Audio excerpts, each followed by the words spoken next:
Hi all, welcome back Shobha vlogs. ಎಲ್ಲರೂ ಹೇಗಿದ್ದೀರಾ? I hope ಚೆನ್ನಾಗಿದ್ದೀರಾ ಅಂದ್ಕೊಂಡಿದ್ದೀನಿ. ಆಫ್ಟರ್ ಲಾಂಗ್ ಟೈಮ್ ಆದಮೇಲೆ ನಾನು ಮಿನಿ ವ್ಲಾಗನ್ನ ಸ್ಟಾರ್ಟ್ ಮಾಡಿದ್ದೀನಿ. 2-3 ಮಂತ್ಸ್ ನಾನು ಗ್ಯಾಪ್ ಮಾಡಿಬಿಟ್ಟಿದ್ದೆ ಮಿನಿ ವ್ಲಾಗ್ ಮಾಡೋದನ್ನು. ಮತ್ತೆ ನಾನು ಮಿನಿ ವ್ಲಾಗ್ ಮಾಡೋದನ್ನು ಸ್ಟಾರ್ಟ್ ಮಾಡಿದ್ದೀನಿ. ಕೆಲವೊಂದು ಕಾರಣದಿಂದ ನಾನು ಮಿನಿ ವ್ಲಾಗನ್ನು ಮಾಡ್ತಾ ಇರಲಿಲ್ಲ. ಇವಾಗ ಮತ್ತೆ ಸ್ಟಾರ್ಟ್ ಮಾಡಿದ್ದೀನಿ. ನಾನು ರೀಲ್ಸ್ಗೆ ಯಾವ ರೀತಿಯಾಗಿ ಸಪೋರ್ಟ್ ಮಾಡ್ತೀರಾ ಹಾಗೆ ಮಿನಿ ವ್ಲಾಗ್ಗೆ ವಾಯ್ಸ್ ಓವರ್ ಕೊಟ್ಟು ನಾನು ಮಿನಿ ವ್ಲಾಗನ್ನು ಮಾಡ್ತಾ ಇದ್ದೀನಿ. ಅದಕ್ಕೂ ಕೂಡ ಸಪೋರ್ಟ್ ಮಾಡಿ. ನೀವು ಸಪೋರ್ಟ್ ಮಾಡಿದರೆ ಮತ್ತೆ ನಾನು ಮಿನಿ ವ್ಲಾಗ್ ಮಾಡಬೇಕು ಅನ್ನೋ ಉತ್ಸಾಹ ನನಗೂ ಕೂಡ ಇರುತ್ತೆ. ಹಾಗಾಗಿ ನನ್ನ ಚಾನಲ್ನ ಪ್ಲೀಸ್ ಸಪೋರ್ಟ್ ಮಾಡಿ. ಲೈಫು ನಾವು ಎಕ್ಸ್ಪೆಕ್ಟ್ ಮಾಡೋ ಹಾಗಿರಲ್ಲ ಯಾವತ್ತೂ ಕೂಡ.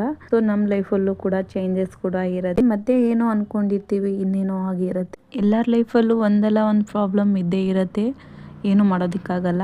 ಪ್ರಾಬ್ಲಮ್ಸ್ ಬಂದಾಗೆಲ್ಲ ಫೇಸ್ ಮಾಡ್ತಾ ಹೋಗಬೇಕು ಅಷ್ಟೇ, ಇನ್ನೇನು ಮಾಡೋದಕ್ಕಾಗಲ್ಲ. ಈ ಮಾತನ್ನು ಯಾಕೆ ಹೇಳ್ತಾ ಇದ್ದೀನಿ ಅಂದರೆ, ನಾನು ತುಂಬ ದಿನದಿಂದ ಮಿನಿ ವ್ಲಾಗನ್ನು ಮಾಡಬೇಕು ಅಂತ ಅಂದ್ಕೊಳ್ತಿದ್ದೆ. ಸೊ ಕೆಲವೊಂದು ಕಾರಣದಿಂದ ನಾನು ಮಿನಿ ವ್ಲಾಗನ್ನು ಮಾಡ್ತಾ ಇರಲಿಲ್ಲ. ಇವತ್ತು ಮಾಡೋಣ, ನಾಳೆ ಮಾಡೋಣ ಅಂತ ಹಾಗೆ ಅಂದ್ಕೊಳ್ತಿದ್ದೆ. ಬಟ್ ನಾನು ವಿಡಿಯೋನ ಯಾವತ್ತೂ ಮಾಡೋಕ್ಕಾಗ್ತಿರ್ಲಿಲ್ಲ. ಸೊ ಅದಕ್ಕಾಗಿ ಈ ಮಾತನ್ನ ಹೇಳ್ತಾ ಇದ್ದೀನಿ. ಫೈನಲಿ ಇವತ್ತು ವಿಡಿಯೋನ ಮಾಡೇ ಬಿಡೋಣ ಅಂತ ಸ್ಟಾರ್ಟ್ ಮಾಡಿದ್ದೀನಿ. ಸೊ ಇವತ್ತು ಸಂಡೇ ಆಗಿರೋದ್ರಿಂದ ಸ್ವಲ್ಪ ಕ್ಲೀನಿಂಗ್ ಇತ್ತು. ಹಾಗಾಗಿ ಮಕ್ಕಳಿಗೆ ಊಟ ಮಾಡಿ ಮಲಗಿಸಿ ನಾನು ಎಲ್ಲ ಕ್ಲೀನ್ ಮಾಡ್ಕೊಳ್ತಾ ಇದ್ದೆ.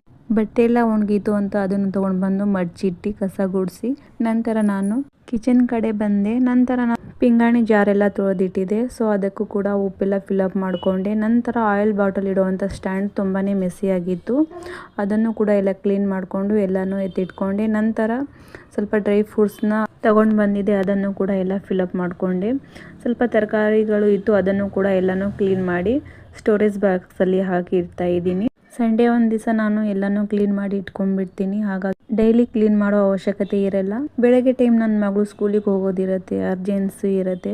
ಸೊ ಹಾಗಾಗಿ ಕ್ಲೀನ್ ಮಾಡ್ಕೊಳ್ಳೋದೆಲ್ಲ ನನಗೆ ಕಷ್ಟ ಆಗುತ್ತೆ. ಹಾಗಾಗಿ ಸಂಡೇ ಒಂದು ದಿವಸ ನಾನು ಎಲ್ಲನೂ ನೀಟಾಗಿ ಕ್ಲೀನ್ ಮಾಡಿ ಇಟ್ಕೊಂಡ್ಬಿಡ್ತೀನಿ. ವೀಕ್ಲಿ ಈ ರೀತಿಯಾಗಿ ಕ್ಲೀನ್ ಮಾಡಿಕೊಂಡ್ರೆ ನಮಗೆ ಡೀಪ್ ಕ್ಲೀನ್ ಮಾಡೋ ಅವಶ್ಯಕತೆ ಇರಲ್ಲ. ತರಕಾರಿ ಎಲ್ಲ ಕ್ಲೀನ್ ಮಾಡಿ ಇಟ್ಟು ನಂತರ ನಾನು ನನ್ನ ಮಗಳು ಇವಾಗ ಎದ್ದೇಳ್ತಾಳೆ, ಮಲಗಿದ್ದಾಳೆ. ಸೊ ಹಾಗಾಗಿ ಹಾಲು ಬಿಸಿ ಆಗ್ಲಿಕ್ಕೆ ಇಟ್ಟಿದ್ದೀನಿ. ಹಾಲು ಸ್ವಲ್ಪ ಬಿಸಿ ಆಗೋಷ್ಟರಲ್ಲಿ ಬೆಳ್ಳುಳ್ಳಿ ಬಿಡಿಸಿಡ್ತಾ ಇದ್ದೀನಿ. ಫ್ರೀ ಇದ್ದಾಗ ಈ ರೀತಿ ಬೆಳ್ಳುಳ್ಳಿ ಬಿಡಿಸಿ ಇಟ್ಕೊಂಡ್ರೆ ವಾರ ಪೂರ್ತಿ ನನಗೆ ಯೂಸ್ ಆಗುತ್ತೆ. ಸೊ ಹಾಗಾಗಿ ಫ್ರೀ ಇದ್ದ ಟೈಮಲ್ಲಿ ನಾನು ಬೆಳ್ಳುಳ್ಳಿನ ನಾನು ಬಿಡಿಸಿ ಇಟ್ಕೊಳ್ತೀನಿ. ನಮಗೂ ಕೂಡ ಅರ್ಜೆಂಟ್ ಟೈಮಲ್ಲಿ ಯೂಸ್ ಆಗುತ್ತೆ ಮತ್ತು ಟೈಮ್ ಕೂಡ ಸೇವ್ ಆಗುತ್ತೆ. ಇನ್ನೇನು ಕೆಲಸ ಎಲ್ಲ ಮುಗೀತು ಅನ್ನೋಷ್ಟರಲ್ಲಿ ನಮ್ಮ ಚಿಂಟು ಕೂಡ ಎದ್ದ. ಒಬ್ಬರಾದ್ಮೇಲೆ ಒಬ್ಬರು ಎದ್ಬಿಟ್ಟು ನನ್ನ ಮಗಳು ಕೂಡ ಎದ್ದು ಬಂದ್ಲು. ಹಾಗಾಗಿ ಅವಳಿಗೆ ಹಾಲು ಬಿಸಿ ಮಾಡಿ ಇಟ್ಟಿದ್ನಲ್ಲ, ಹಾಲು ಹಾಕಿ ಕೊಡ್ತಾ ಇದ್ದೀನಿ. ಈವ್ನಿಂಗ್ ಟೈಮ್ ಡೈಲಿ ನಾನು 1 ಗ್ಲಾಸ್ ಹಾಲನ್ನು ಕೊಡ್ತೀನಿ ಇಬ್ಬರಿಗೂ. ಈ ಮಿನಿ ವ್ಲಾಗ್ ಇಷ್ಟ ಆಗಿದ್ರೆ ಪ್ಲೀಸ್ ಒಂದು ಲೈಕ್ ಮಾಡಿ, ಹಾಗೆ ನನ್ನ ಚಾನಲ್ನ ಸಪೋರ್ಟ್ ಮಾಡಿ. Thank you.